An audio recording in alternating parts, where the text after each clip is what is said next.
প্রযুক্তি ব্যবহার করে বর্তমান বিশ্ব যত এগিয়ে যাচ্ছে, প্রযুক্তির দ্বারা তত বেশি অপরাধ সংগঠিত হচ্ছে এবং দিন দিন এটার মাত্রা বৃদ্ধি পাচ্ছে। বর্তমানে তেমনই একটা অপরাধ হলো সাইবার বুলিং।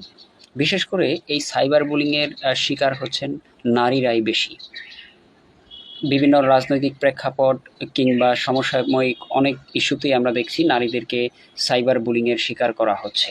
বিশেষ করে ফেসবুক, ইনস্টাগ্রাম, টিকটকের মতো সামাজিক প্ল্যাটফর্মগুলোতে নারীদেরকে কেন্দ্র করে কিছু মানুষ বা গোষ্ঠী বিভিন্ন রকম নেতিবাচক মন্তব্য করে থাকেন।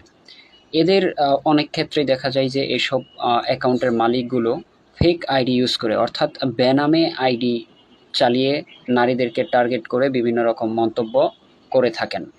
তাই আজকে আমাদের আলোচনার বিষয় হচ্ছে সাইবার বুলিংয়ের শিকার হলে একজন মেয়ের কী করণীয় এবং এক্ষেত্রে তিনি কি আইনি প্রতিকার পেতে পারেন।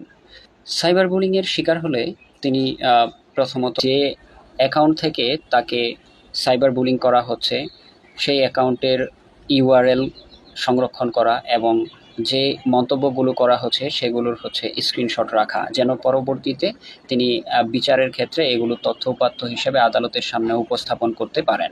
এছাড়াও তিনি নিকটস্থ থানা কিংবা সাইবার ক্রাইম ইউনিটে অভিযোগ দায়ের করতে পারেন।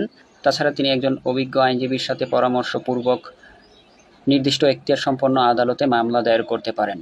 বর্তমানে বাংলাদেশ সরকার সাইবার সুরক্ষা অধ্যাদেশ ২০২৫ নামে একটি আইন প্রণয়ন করেছেন, যার অধীনে এই সাইবার অপরাধগুলোর বিচার করা হয়ে থাকে। এই ক্ষেত্রে কোনো ব্যক্তিকে নিয়ে যদি সামাজিক যোগাযোগ মাধ্যমে কোনো বেরূপ মন্তব্য কিংবা অশালীন কথা, যার মাধ্যমে ব্যক্তিটির মানহানি হতে পারে কিংবা তার সামাজিক মর্যাদা ক্ষুণ্ণ হতে পারে কিংবা সামাজিক বিশৃঙ্খলা সৃষ্টি হতে পারে, এমন কোনো পরিস্থিতির উদ্ভব হয়, তাহলে এই আইনের অধীনে উক্ত ব্যক্তিটির ২ বছর পর্যন্ত সশ্রম বা বিনাশ্রম কারাদণ্ড বা ১০ লক্ষ টাকা পর্যন্ত অর্থদণ্ড, সে উভয় দণ্ডেই দণ্ডিত হতে পারেন।